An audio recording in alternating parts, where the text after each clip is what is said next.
What's up, Fender Benders? And today I'm going to be reviewing the new LEGO set that came out on September 1st, the Armorer's Mandalorian Forge. New set, probably going to be the only set to get the armor on it.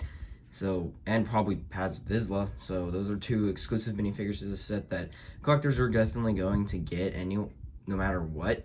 But anyway, some general information. This set number 75319 has 258 pieces, 3 minifigures, which are the Mandalorian, the Armorer, and Paz Vizsla. All very nice minifigures getting this set, but we'll get to that when we're in the minifigures. Anyway, box art. Got the Mandalorian there. We got the nice white box art that's been there forever. Obviously nice and accurate. Maybe they'll change it to a Beskar Mando at some point, but I don't really care. It's still a Mando. That's all that matters. Obviously, on the top, what a minifigure do besides the armor. And you got the very nice side box art right here.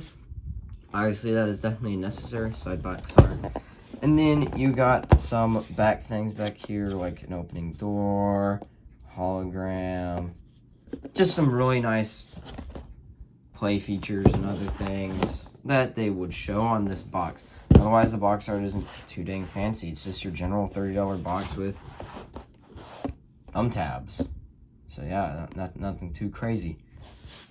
Okay, we got it open. This is one reason why I don't like thumb tabs, but occasionally they won't use thumb tabs on $30 sets, which makes me interesting. Anyway, you have a fairly decent size instruction book, like not like pages wise, but size wise on it. Anyway, in the back it tells you about the Skywalker saga and then all the extra, and then all the pieces. And then here's your sets for you. Pretty dang cool.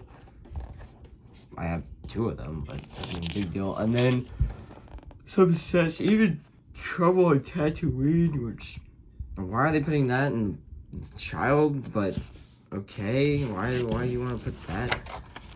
That doesn't really make any sense. But yeah, there's your instruction book. No one really cares for that. It's nothing. I mean, you care for it. But we do have 3 bags in this set, which is quite surprising. But so let's get that out. 3 bags, nothing too crazy, but a very big sticker sheet. That's kind of sad, but let's just get to the minifigures now instead of worrying about the sticker sheet. So our first minifigure is going to be the Mandalorian, and obviously we'll just go over his guns real quick. You get his usual sniper rifle, pretty dang cool, and that little pistol that we first saw on Trouble Tatooine. Heck yeah, pretty cool. And then otherwise, this minifigure is exactly the same except for the jetpack. That's a brand new jetpack, very nice. Obviously, he has back printing, which, you know, I don't feel like doing any special transitions with this guy. Boom, you got his back printing that he's probably seen before in other videos. If you've watched them, he's really exactly the same, except for that jetpack, which is very nice to get, that gunmetal gray jetpack. Otherwise, he's exactly the same printing, blah, blah, blah. They're just not going to make him new because he's already awesome in that. So anyway, let's go to our next minifigure. Our next minifigure, which is going to be the first exclusive out of the other 2 minifigures which are exclusive, is the Armorer, which I think is going to be only in this set. Which other set would she go in? She's always in this scene.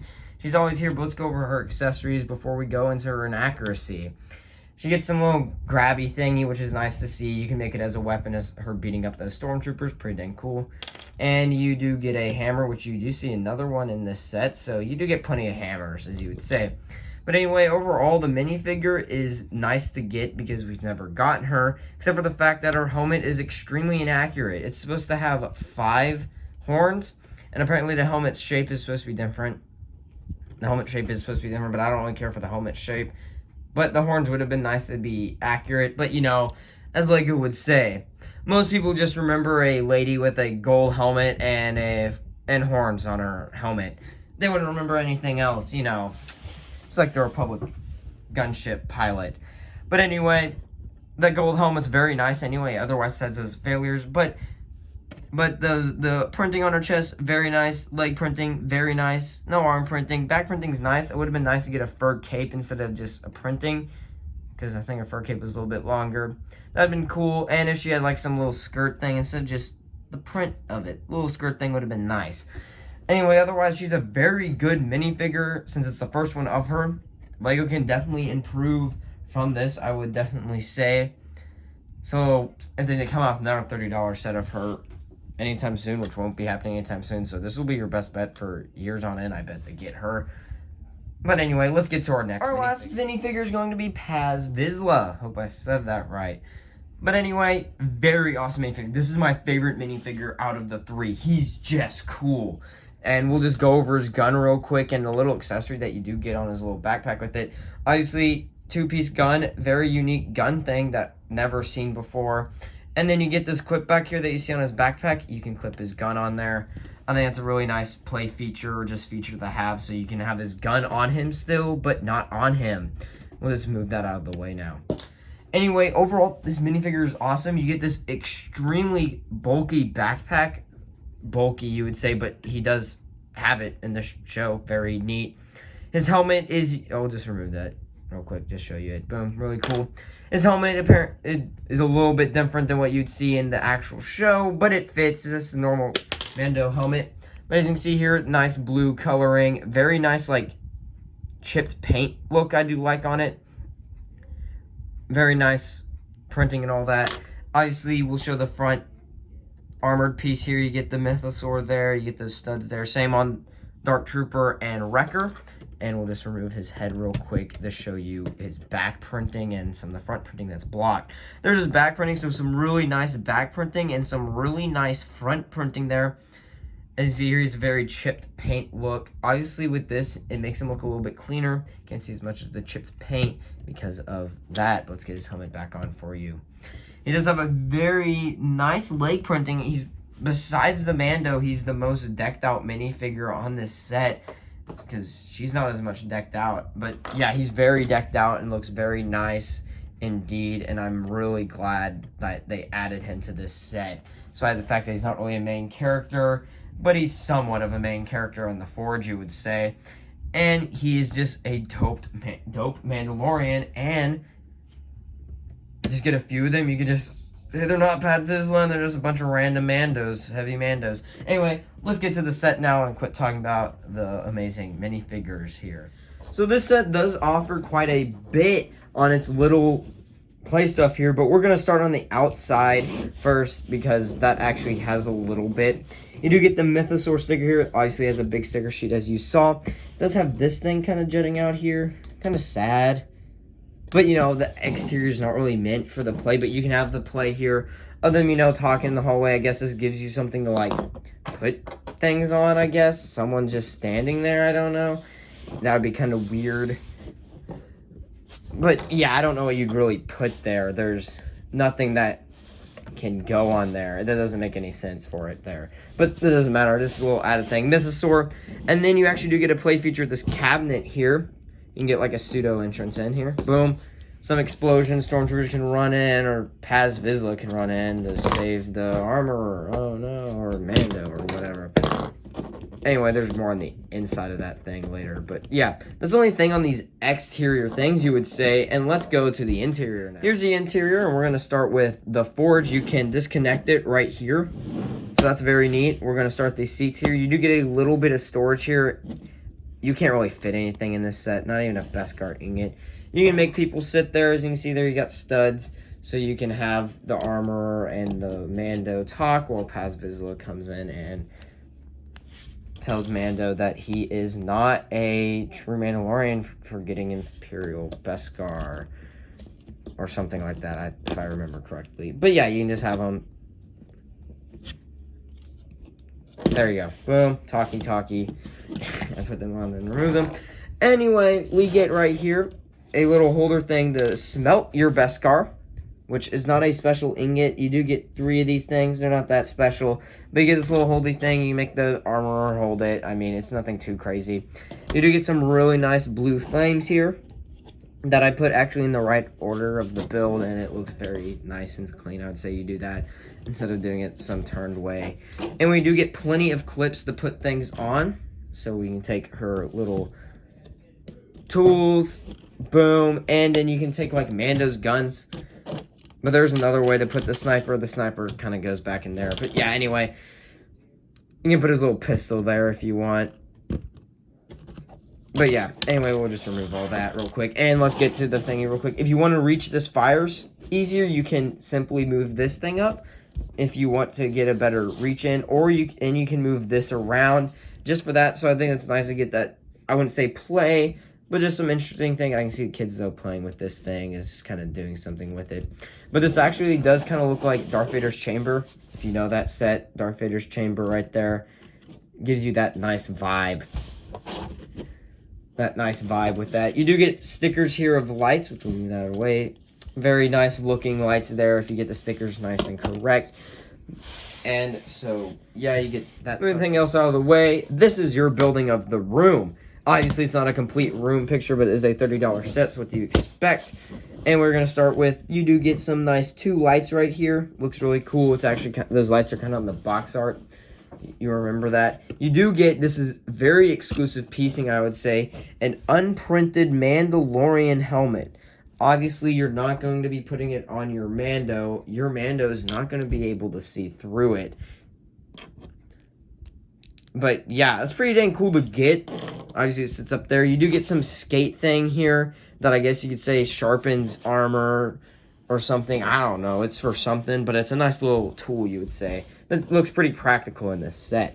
A little work table. You do get a broom, and you do get the Mythosaur sticker on this side also. There's your clip there. There's some studs for your entrance. Sadly, Paz Vizsla doesn't actually have a good spot to stand at this entrance, sadly. It's because of his back, but it's actually what shows on the box art or something at some point. Anyway, moving down the line, we do get this thing here that I would say would imprint the Beskar. You do get a Beskar ingot there. And you can rotate this. You can rotate this, but I don't know why you'd want to rotate it.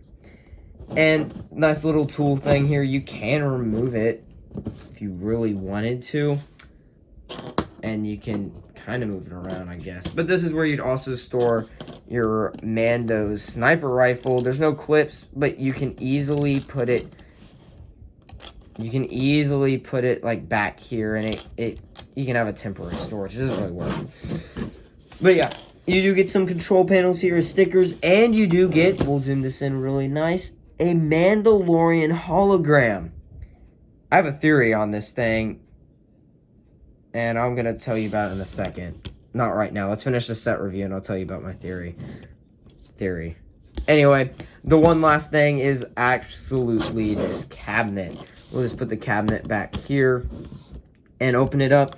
You get some nice stickers of that thing. I wish it wasn't a sticker. I wish it was actually a piece or a printed piece. Then you close it, you get a little lock system so no one can steal her amazing Beskar clippy things, I would say. And then you do get storage space here. Very nice storage space to take this off.